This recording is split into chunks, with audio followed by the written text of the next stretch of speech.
Good afternoon, everyone. I hope you've all had a good lunch, short break, and now ready to start the next half of the day. Good afternoon to all of you. My name is Tan Tai Yong. I'm president of Yale NUS College.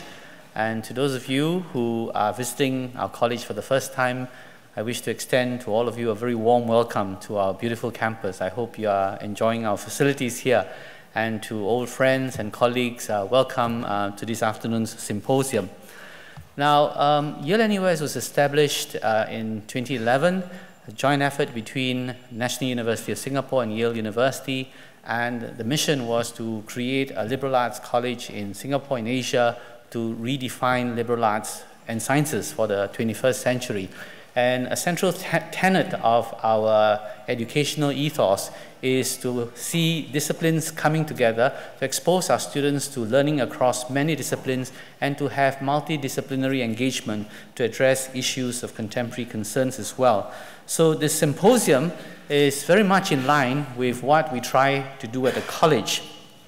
Meaningful endings, purposeful aging, art, science, and innovation is a great attempt at bringing together scientists and artists to provide deep exploration of factors that impact aging and the end of life, and importantly, to identify ways to help us all do it better. Today we will hear from physicians, scientists, artists, musicians, philosophers, sociologists, and psychologists. And I'm very proud to have many of my own colleagues at Yale NUS featured in the proceedings today.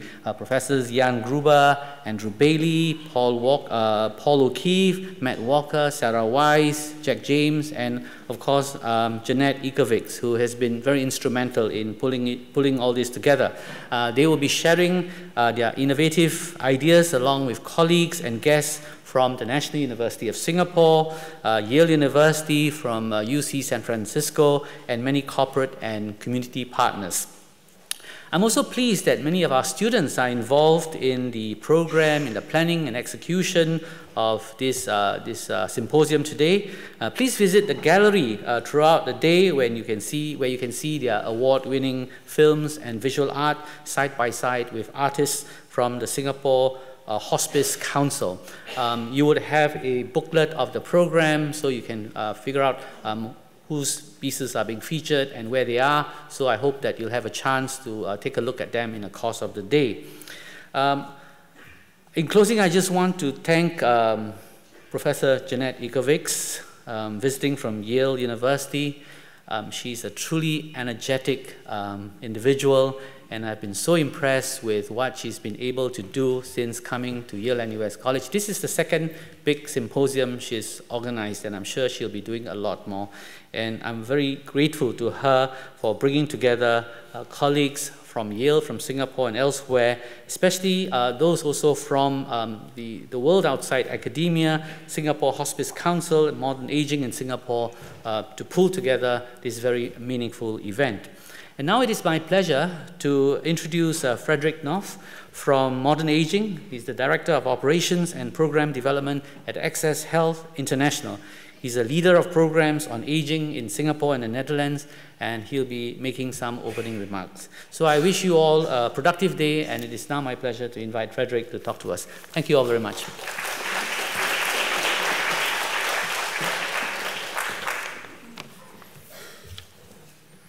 Dear President Tan Tai Yong, thank you for your warm welcome.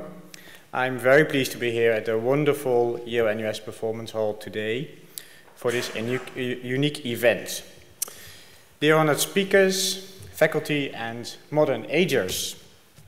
When Modern Aging saw its light in 2015, it was one of the first programs that promoted demographic change as an opportunity for business. Instead of looking at aging as an unwelcome phase of human decline, we see it as a new phase in life, full of unlimited possibilities. Older adults are healthier and savvier than ever before, seeking to fulfill more than just their basic needs, but to also derive purpose and meaning in their golden years. It It is indeed encouraging and energizing for me personally to see the many passionate individuals and organizations working in the aging space here in Singapore. However, there are very real challenges around not just finding ways to age purposefully, but especially when the end of life seems imminent. The talk of death triggers a myriad of feelings, mostly negative, deeply rooted in culture and the human psyche. The truth is, of course, that pushing a taboo topic such as death into the shadows will not make it go away. And it is with this spirit the symposium today was conceived by our organizations. Perhaps by bringing together the passionate, brilliant minds from the arts and science and business innovation, we can collectively begin to shed some light on what really matters at the end of life. I would like to thank Prof. Jeanette Ikovic and Yale NUS and Singapore Hospitals Council for their valuable collaboration for this event. I would also like to thank our partners, NUS Enterprise and OCB Bank, for their resounding support for this symposium and our program. I'm able to truly say that this will be an event to be remembered for the Modern Aging program. I would like to give the floor now to Jeanette Ikovic, Professor Jeanette Ikovic. Thank you for your attention, and I wish you an inspiring day ahead. Thank you. Hi, how are you feeling today? Great. That's just great. I can assure you this is not my typical greeting. I tend towards something a little more formal, a little less inquisitive, such as, say, hello. But it is the standard greeting here. There's some debate as to the correct response to this salutation.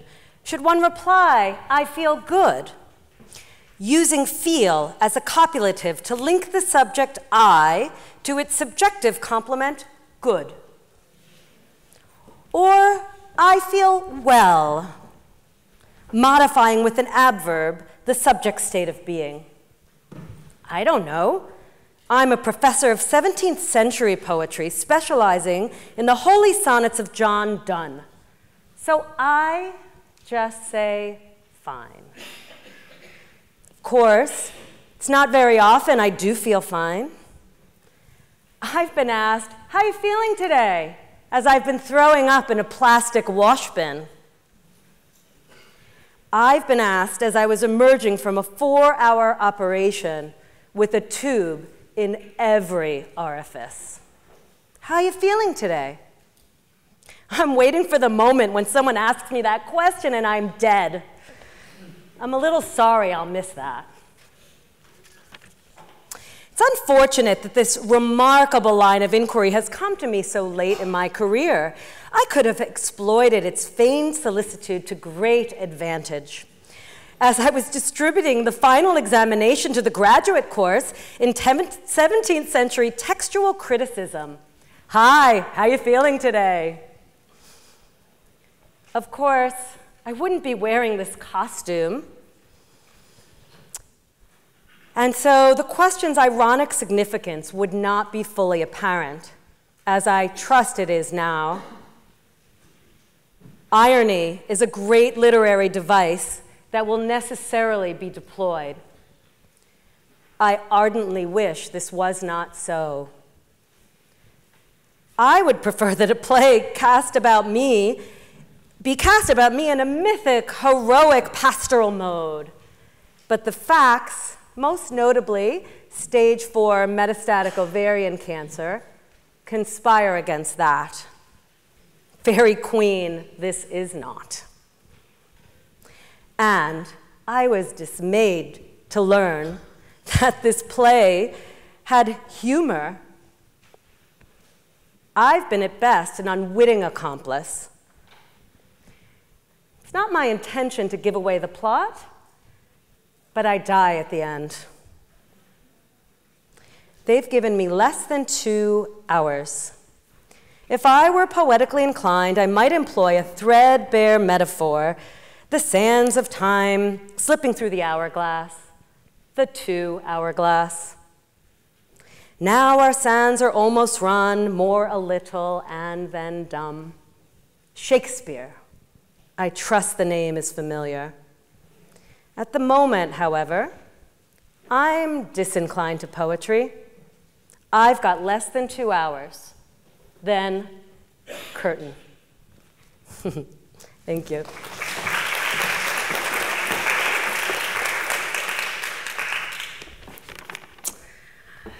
That was the opening monologue, to wit, the Pulitzer Prize-winning play by Margaret Edson. And the lead character, Professor Vivian Baring, faces a diagnosis, as you heard, of stage 4 metastatic ovarian cancer. And she learns about this in the opening scenes of the play. The students in my class last semester, entitled The Human Condition, Psychology, Health, and Literature, some of whom are here, thoughtfully suggested that Vivian face this insidious adenocarcinoma intellectually with a decidedly unemotional response. Despite this, we as readers and as viewers come to have a deep emotional response to her so-called predicament. And I believe, and I know many of you believe, that great literature, great art, great music often move us in ways we do not expect. They cause us to think and to feel, opening reservoirs to creativity. And creativity, of course, is the lifeblood of science and of new discovery. So today, we bring these together to catalyze innovation. In the midst of the turbulence and divisiveness in the world today, I believe we must find ways to come together, ways to bring people together. Discourse about art and science, about birth, childhood, youth, adulthood, aging, and even death are ways that we come together because it's about life. It's about the whole of life. And these are meaningful intersections for us as human beings. So it's our hope today, our intent today, that we will have the opportunity to engage, enrich, extend, and enhance with deeper understanding, compassion, and insight for our own humanity, as well as that of those around us. So I want to thank you all for being here. It will be an extraordinary day. I think I wrote originally, I think it will be an extraordinary day, but I'm quite certain it will be an extraordinary day. And I'm eager to learn from all of you. Please live tweet at #meaningfulendings to extend the connection to those outside the room as well.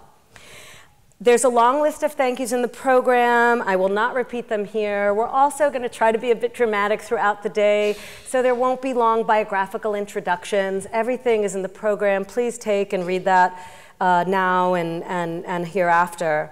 I do want to take, though, a moment to thank a few very special people and acknowledge first our core working group, Frederick Knopf, Janani Adamalyam, and from Modern Aging, Tan Tan Yeo for Singapore Hospice Council, and from Yale and US College, Florian Stendel and Victoria Poon, along with Nabila Abu Talib and the incredible arts team. They've just made it so easy to pull this off. 25 speakers and performers, 3 guests from the United States, and a whole lot more that you're about to experience. I want to also thank President Tan Tai-Young, Joanne Roberts, and John Driffel for their support, and Tyler Thorpe as well. And of course, all of our speakers.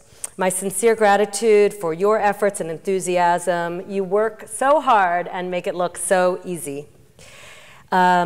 So I will close. As I said, there are extensive program notes, so we're not going to do the traditional dare I say, boring biographical sketches. You have them there. But I do want to just take a moment to welcome our guests from the United States who have traveled so far. Later today, you'll meet my brilliant colleague, Dr. Becca Levy, a psychologist from the Yale School of Public Health and the psychology department at Yale University, doing important work in stereotype embodiment. That is how aging actually gets under the skin to impact health. And after a brief interlude, you will hear from the extraordinary Dr. Alyssa Epel from University of California, San Francisco. She is a world-class stress expert, a New York Times best-selling author of the telomere effect, Living Younger, Healthier, Longer. She is one of the youngest members of the US National Academy of Medicine, and my very first doctoral student. So I can only, bask a little bit in your reflected glory, and most importantly, a dear colleague and friend. You will hear from Alyssa and from Jan Gruber, Dr. Jan Gruber from Yale NUS, and Brian Kennedy from NUS in just a moment. I cannot wait to hear from them about how they are and how we should disrupt science. Finally, it gives me great pleasure to introduce another dear friend, a woman who inspires me and everyone she touches with the power of music. Music to create community, music to heal, music to set a contemplative space. Composer Andrea Clearfield will share her own work, Si Go La, At the Threshold of This Life, as a culminating experience this evening. I urge you to stay throughout the day to hear all our many speakers and to participate in this work with Andrea, as well as with some young musicians from the conservatory up the road. I promise it'll be worth it. To begin, Andrea will set the stage for us today with some Brahms. Thank you all, and make it a wonderful day. Thank you.